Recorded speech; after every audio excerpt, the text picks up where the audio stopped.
Bismillahirrahmanirrahim. Assalamualaikum warahmatullahi wabarakatuh. Waalaikumsalam warahmatullahi wabarakatuh. Kembali di Ternak Sukses Channel. Kali ini saya main ke kandangnya Mas Mudo. Di Mas Mudo, bosnya kandang Heyek. Ini yang selalu saya WA pagi, siang, sore, malam ya Mas. Ya. Halo Mas. Wah ini suhu saya ini. Sama-sama belajar Mas Ian. Biasanya tak WA suhu badan biasanya. Yo Mas, monggo. Jenengan udah ternak itu mulai tahun pinter Mas? Tahun 2015 April. 15. Wah, udah. Ya, lumayan lama. Tidak hanya pemula. Masih belajar. Pinter kan Mas? Awalnya berapa? Awal mula 100 ekor. 100 ekor. Nah, awal dulu pertama kali masuk ini ya Mas? Ya. Itu jenengan yang bagus. Ini kita hanya kupas apa ya? Kupas bebek dan permasalahannya lah ya. Bebek yang masuk pertama kali itu enaknya di usia berapa Mas? Di sekitaran 5,5 sampai 6 bulan itu bagusnya bebek masuk. Bagus lagi ya 6 bulan itu. 6 bulan berarti ngangkat telurnya nggak terlalu lama. Kalau teman-teman kan banyak yang nanya bebek Mojosari, ya. Terus mana? Solonan, Kedu, terus Kedu, Kalung, Lugas. Ya. Sebenarnya yang bagus itu yang mana? Kalau kesenangan atau kesukaan, daerah beda. Kalau daerah sini kan banyakan dari lokal Solo. Karena kan sudah murni suka lokal Solo kan ada tapi sudah jarang. Jadi sekarang silang-silangan. Iya, banyak silang-silangan. Nah, ketika ini Mas masuk pertama kali, jenengan kan dulu ini kan pakai New Hope BB93 ya? Iya. Pertama kali perlakuan jenengan gimana untuk dia mengantisipasi biaya pakan di awal masuk, terus itu nyampur atau langsung pakan jadi? Pertama kali bebek masuk itu saya nyampur antara Bekatul sama Sintrat dulu. Tapi perbandingannya sekitaran 1,4 sampai 1,3. Oh, 1,4 1,3. Berarti dilihat umur ya? Dari umur. Umur ya? Protein menyesuaikan umur gitu. Ya. Nanti lama-kelamaan lihat telurnya. Telur mulai naik, nah mulai sedikit dicampur sama IP93. Oh ya, sekarang Jogja panasnya minta ampun. Nanti banyak yang double, kadang mudah double. Ini perjalanan dari Lompati Negoro ya Mas, 1,5 jam dari rumah. Iya. Sekarang berapa populasi? Sekarang 680. 700 kurang 20. Dulu sempat 750. Karena keadaan ya karena ada yang diambil ya Mas. Kandangnya kandang Heyek. Tapi soal pengalaman jangan ditanya. Saya masih juga belajar. Lalu ini Mas, dari itu kurang lebih kalau lihat umurnya nggak sampai 1 bulan ya Mas? Ya, kalau untuk peralihan ke pakan itu ya sampai tergantung nanti kan kalau bebek udah masuk udah umur 5,5 atau 6 bulan, yang bagusnya 6 bulan. Itu nanti sekitaran 1 minggu 2 minggu udah berani campur si PJ pelan-pelan gitu. Pelan-pelan ya. Itu tiap hari atau tiap per 2 hari. Minggu? 2 hari. Dari kan lihat telurnya, perkembangannya si bebek dan bertelurnya itu. Nanti kalau udah progresnya naik, nah, itu ditambahin lagi. Itu mulai ini Mas, nyampur ke ada apa PJ-nya itu masuk itu di berapa persen atau berapa butir? Ya itu dari enaknya 50 ekor dulu ya. Bukannya 50 ekor. Nanti 1 minggu gitu udah ada telurnya, ibaratnya dari 50 ekor udah bertelur sekitar 10. Nanti setiap hari bertambah lagi. Nah itu si per 2 hari PJ-nya masuk. Hari kan 1 hari kan belum kelihatan. Ya. Baik, lihatnya 2 hari sampai 3 hari kan baru kelihatan si pengaruhnya si PJ sama si anunya. Biasanya telurnya ya. Ya di samping untuk ngirit pakan juga. Ngirit pakan menekan si biaya pakan. Jadi awal telur kan telurnya kecil, belum banyak jual. Yang kedua biayanya bebeknya itu mangannya loh. Makannya itu kan banyak. Biasanya kan itu ya Pak ya. Kalau yang dari Pangonan masuk ke kandang kering lah, itu kan pakannya udah minta ampun. Boros. Itu biasanya ini Mas, berapa hari untuk menyesuaikan pakan? Kan Kalau oke lah, kalau pakai PJ kan rata-rata di 13, 12, 13 itu kalau diasumsikan pakai itu ya, itu kan atau pakan nyampur lah, itu 1,6 ton atau 120, 160 per ekornya. Kalau awal masuk itu di fully sampai berapa? Itu biasanya kalau cuma di kandang saya, biasanya 3 hari 4 hari udah sisa-sisa pakannya. Normal gitu? Ya normal. Kalau yang biasanya kan beda si perlakuan si pemiliknya sama beda kandangnya kan biasanya beda. Betul. Ya, kandangnya kalau kering, biasanya 3 sampai 4 hari sudah mulai wek makannya. Kalau kandangnya basah, biasanya kan si bebek kan nafsu makannya makin tinggi. Oh, kalau kandangnya basah, lembab ya? Lembab, ya. Amonia tinggi. Ini kan ini Mas, banyak yang dikeluhkan walaupun udah lama.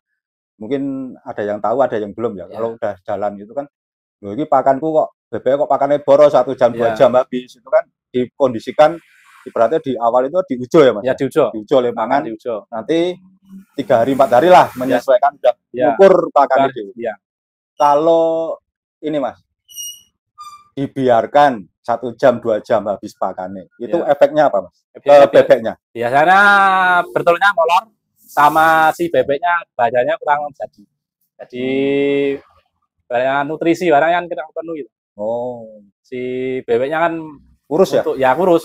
Untuk barangnya apa ya? Membuat badannya agak gemuk kan lama kalau cuma dijatah itu. Soalnya ini kan betina semua ya? Ya. Itu kan telur dari gemuk ya, dari pakan lah. Ya, telur sama gemuk kayak. Kalau pakannya kurang ya bebeknya kuru ya orang ngendok gampangnya kan gitu. Kalau nggak ada jantannya kan, kalau ada bejantannya biasanya kalau di telur asin kan nggak jadi, biar di embrionya udah busuk. Kalau ini Mas, ini kemarin kan ke Mas Bambang juga nanya, walaupun saya sepintas kemarin kan yang informasi karena dari jenengan kan bisa menyampaikan ke Mas Bambang. Kalau ada jantannya 1 gitu Mas, jantan 1 di koloni itulah, itu efek yang fatal itu Mas terhadap bebek betinanya itu. Efek yang fatal bebek betina mudah stres, karena kalau ibarat jatah waktu buat istirahat bebek kan biasanya kalau pejantan kan birahinya setelah makan itu birahi ngejar-ngejar di betina terus itu. Nah itu kan bebek yang mau bertelur buat uritannya biasanya nggak jadi ya, keganggu lah. Ya, terganggu, stres. Padahal itu dikejar gitu loh Mas. Kemarin kan lari-lari. Saya nanyakan jenengan itu. Masih kok sing lanang ngoyak-ngoyak itu. Ya, birahinya setelah makan pagi itu. Kalau jantan itu. Tapi kok ada ya nggak mesti tiap malam kok wis jantanan birahi, gantung birahinya si jantan. Kalau ini Mas, ini dari sisi pakan ini kan apa, untuk di awal bebek masuk kan nyampur ya Mas? Itu bisa menentukan masa produksinya stabil, telurnya stabil, nopo bisa untuk jangka panjang bertelurnya misalnya 8 sampai 1 tahun.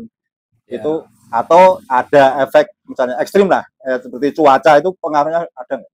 Kalau awal mula pakai campuran biasanya ngaruhnya di masa produksi panjang sama kan tergantung. Kalau pakai PC ya bukan menjadikan PC ya. Karena jenengan juga pakai PC. Kalau langsung di PC biasanya bebek itu enggak, ibaratnya betulnya enggak bertahan lama. Kalau pakai pakan campuran biasanya lebih di atas itu bisa. Karena wis gampangnya. Kalau bulu ya. Ya, kalau seperti dikatakan orangnya, kalau training aja, training langsung dikasih kerjaan berat biasanya kan pada nggak kuat. Kalau orang, nah itu diterapkan di bebek. Utaknya ragu. Ya, kayak biasanya kayak gitu. Perlakuannya seperti diri sendiri aja. Kalau bebek diterapkan diri sendiri baik ya penurunnya biasanya juga baik. Kalau yang melakukan asal-asalan ya pasti udah asal-asalan. Saling ngopeni ape hasilnya ape gitu. Kalau gitu. ini Mas, kalau sekarang kan Jogja panas banget ya. Ini pagi sini tadi ya hujan, alhamdulillah bisa agak minimalisir. Ini kan banyak dikeluhkan peternak ya Mas. Telurnya itu drop. Tepatnya itu pagi ini kemarin 59,5, pagi ini 60,5, naik 1% atau kurang lebih berapa tadi saya lupa. Nanti saya tampilkan. Itu efek kalau pakan relatif nggak terlalu pengaruh, cuman apa cuaca sama si ibaratnya apa ya, kalau cuaca kan panas, kalau sama pakannya panas sama panas kan biasanya bebek kan nggak tahan. Cepet ya. Biasanya kan kalau PJ kan udah setelan bagus toh 1, 2. Kalau pas cuaca panas biasanya bebeknya itu mudah rontok sama kalau kebanyakan ini double. Oh ya. Tadi saya tampilkan penanganan double ya tadi. Ya, penanganan double biasanya kalau belum parah itu dicuci dulu duburnya, pelan-pelan dimasukin, setelah itu ditahan, tahan jarinya, setelah itu digantung. Nanti tak tampil ke tadi gantung. Kan kalau belum parah kan pasti balik lagi. Tapi itu nggak merusak uritan, Mas? Nggak. Yang penting pas nekannya itu nggak terlalu keras. Kalau ini Mas, kandang ideal untuk kandang itu berapa meter? 1 meter isi berapa? 1 meter itu isi 3 ya. Paling itu untuk mengukur si kebecekan nih kandang itu. Becek kan kering ya, kelembaban. Biasanya kan kering loh. Ya. Kalau semakin baik 1 meter diisi 5 biasanya kan kandangnya terlalu becek. Sama lembabnya kan nggak bisa keringnya total nggak. Itu efeknya kalau pas hujan ya Mas ya? Ya pas hujan, tapi produksi nanti naik turun nggak stabil. Kalau pas kandang kering ya juga produksinya bagus. Kalau udah hujan masih padat banget bebeknya, tambah tekan. Itu efeknya amoniak naik, produksi turun. Pasti produksi turun. Kalau kandang becek itu. Makannya juga lebih banyak dari biasanya. Nah ini teman-teman bisa diambil hikmahnya ya. Kalau antara kelembaban itu Mas. Kelembaban. Kalau ini Mas bebek, pakan, kandang. Nah, untuk faktor lain Mas, faktor lain itu misalnya dari kitanya gitu loh Mas. Ya. Apakah kan orang itu kan bilang bebek itu seratanane angel. Gampangnya dhewe emosi, lebu kandang, stres lebu kandang, pingin ngayem pikir itu. Ya itu kadangnya enggak Mas. Itu biasanya kan kata-katanya mitos, tapi menurut saya pribadi itu kalau pikirannya bunek masuk ke kandang biasanya ngaruh ke produksi. Biasanya turun. Itu pernah alami. Ya sudah pernah. Itu katanya mitos atau fakta. Kalau dikatakan mitos atau fakta, kalau saya fakta. Fakta ya. Ternyata kalau saya pribadi loh itu. Kalau saya kalau pas pikirannya ibaratnya bunek atau kalau apa itu habis marah-marah langsung masuk ke kandang ini biasanya ngaruhnya ke pikirannya. Kalau telurnya biasanya 2-3 hari biasanya langsung turun kelihatan.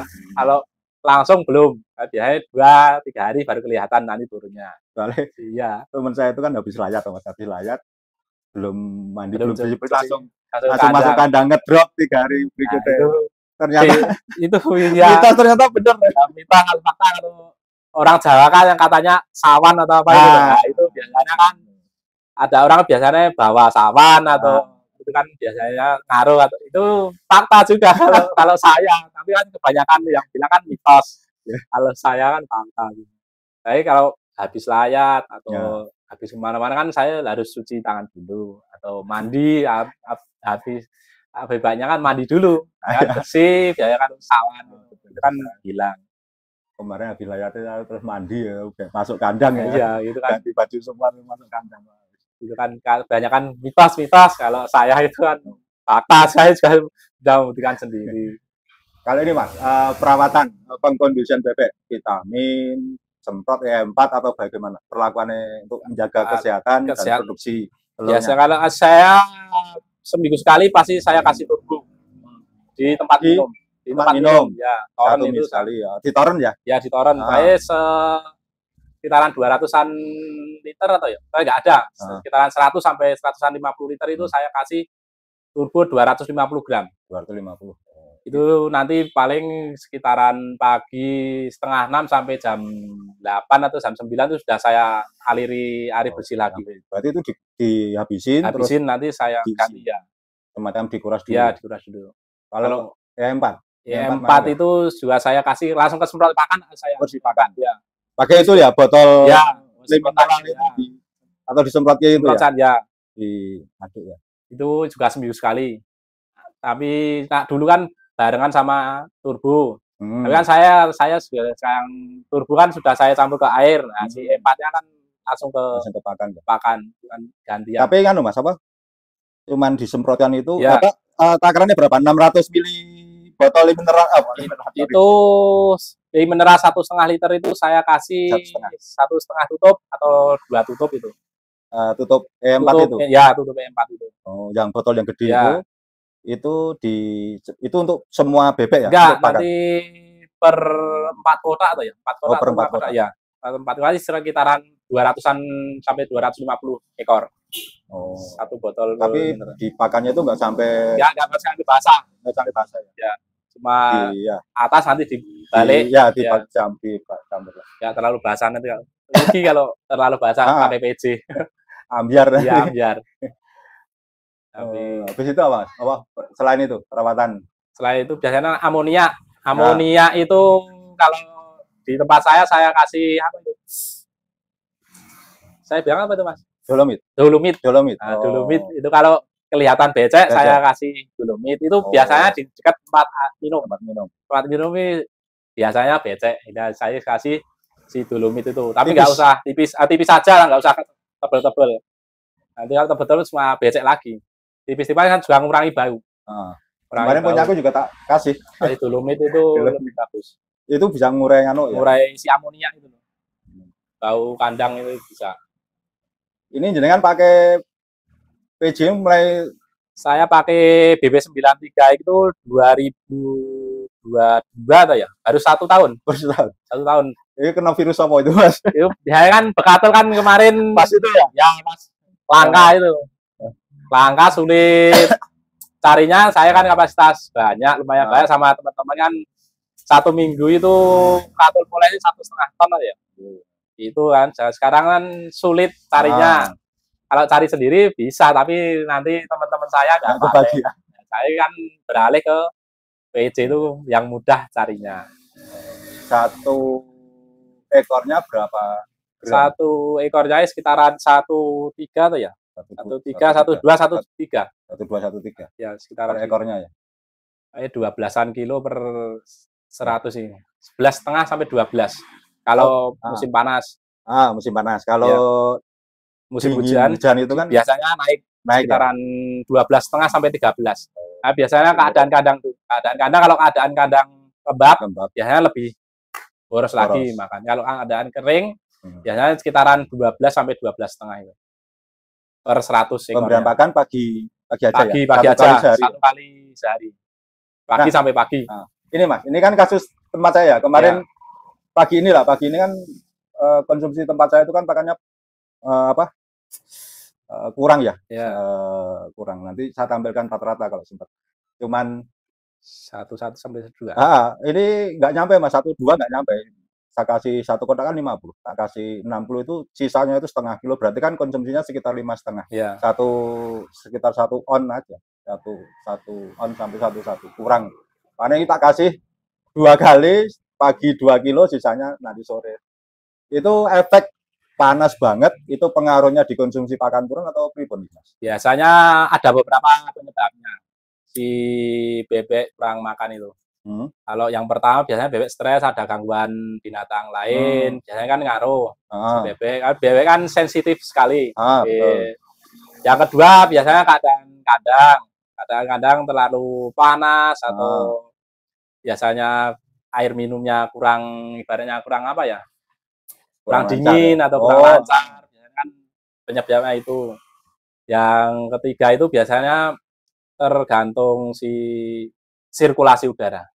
Sirkulasi udara kalau baik biasanya kan nggak terlalu panas di kandang, biasanya makannya kan lumayan lahap. Kalau sirkulasi di kandang kurang baik, kadang panas, biasanya kan nafsu makan si bebek kan biasanya kurang. Sama kalau siang biasanya banyakan minum. Banyak minum ya. Banyak minum. Kalau minumnya si tornya itu anget atau panas itu ngaruh lagi. Ngaruh ya. Ya harus dingin. Saya pusing kan makannya sini banget dok yang turun ya. Mau naik. Banyak kan kalau konsumsi makan turun biasanya diikuti ya, telurnya juga turun. Ya. Dan untuk membuat telur kan nggak ada proteinnya kan kurang. Biasanya kan berarti untuk konsumsi untuk protein itu pengaruh ya? Pengaruh sekali, no. Berarti 6 bulan ke atas sudah di 17 Iya. ya? Iya itu. Udah mulai kelihatan. Di rontok gula juga ngaruh. Ngaruh. Monggo Mas, mungkin hanya ngobrol-ngobrol ya Mas? Ya. Mungkin ada yang kelewatan, monggo, atau mungkin yang disampaikan ke teman-teman untuk peternak pemula, apa ya intinya yang harus disiapkan dulu. Modal atau mental ya. Dari awal bebek masuk sampai ya bisa berproduksi, bisa menghasilkan. Ya. Monggo Mas. Oke, closingnya ini. Oke, sekedar mulai pengalaman saja ya. Ya. Pengalaman saya dulu kan biasanya kalau awal ternak kan biasanya belum tahu kanan kiri kan, biasanya kalau modal biasanya peternak pemula biasanya udah punya modal tapi kurang belum pengetahuan kurang, biasanya kandang sudah ada, ibaratnya cuma sekian kandang doang tapi enggak di SOP-nya enggak diperhatikan. Biasanya kan nanti kandang kan harus diperhatikan, diusahakan selalu kering. Si kandang itu kan sama kandang, pakan, sama bibitnya juga harus diperhatikan. Ya. Kalau udah kandangnya kering sama bibitnya bagus, itu tinggal kembali ke peternaknya sendiri-sendiri. Ya, perlakuan perawatannya itu kan ya, kalau peternak pemula kan biasanya dari omongan dari luar kan biasanya itu terlalu pengaruhnya besar. Itu terlalu besar itu pengaruhnya. Itu pesan saya juga kalau mau ibaratnya belajar peternak bebek selalu semangat aja, optimis. Optimis itu perlu, omongan jangan negatif, jangan terlalu pikiran harus tenang. Omongan dari luar dibiarkan aja. Yang ngurusin bebek kan kita sendiri. Tadi kan yang kita perlakuan si bebek, kalau perlakuan lebih baik sebaiknya bebek melakukan kita baik juga. Nah, saya selalu semangat aja, jangan mudah pantang menyerah. Betul. Soalnya kalau kita lihat populasi makin banyak itu kita harus ini ya Mas, memperhatikan sekeliling, paling tidak mengganggu sekeliling, sekitarnya, dari paling nggak bau. Bau dan berisik. Kalau berisik kan mau bertelur berisik kan. Berisiknya kalau bebek mau bertelur biasanya pagi. Pagi ya? Pagi sama siang. Kalau pagi kan biasanya kalau bebek bayar kan biasanya kalau orang bilang kan patatnya gatel. Sama siang. Siang kan biasanya buat uritan itu biasanya kan berarti berisik setelah makan, nanti istirahat sebentar, biasanya kan jam 9, jam 10, biasanya kalau bebek mau bertelur kan biasanya suaranya kan berisik sekali. Ya paling enggak ini ya Mas, sebelum kita juga mempersiapkan pangsa pasar ya. Ya, pasar itu produksi telurnya udah melimpah, nggak ada pasar, sama mental. Mental itu harus dipersiapkan. Pasti banyak, harganya turun, maka naik. Kalau peternak bayi kan biasanya yang dipikirnya enak-enaknya. Betul. Yang pahit-pahitnya dipikirkan, yang penting enak-enaknya dulu. Tetap semangat aja. Yang penting terus kita amati kandang kita, bebek kita, pemasaran bagaimana. Kita evaluasi, misalnya berarti gini Mas, kandangnya jenengan sama kandang saya, kandangnya Mas Bambang kemarin itu kan beda-beda. Yang tahu kondisi kandang kita, bebek kita ya kita sendiri ya. Itu kan biasanya beda kandang, beda cuaca, beda sekeliling, beda daerah, beda cuaca, makanya tergantung. Produksi tergantung, kalau kandang, pakan sama bebeknya udah balik SOP ya tergantung kembali kita sendiri ya, peternaknya sendiri yang ngerawatnya itu gimana. Tergantung sih itu. Gitu Mas Muda, terima kasih banyak waktunya, ini jam 4:30 sore. Tetap semangat. Tetap semangat, terima kasih. Nanti kita ketemu lagi Mas, kita main lagi, kita ngobrol lagi. Gitu teman-teman, jangan lupa subscribe, tambahkan komentar, dan bunyikan tanda lonceng. Terima kasih, saya Agung dari Ternak Channel. Assalamualaikum warahmatullahi wabarakatuh. Waalaikumsalam.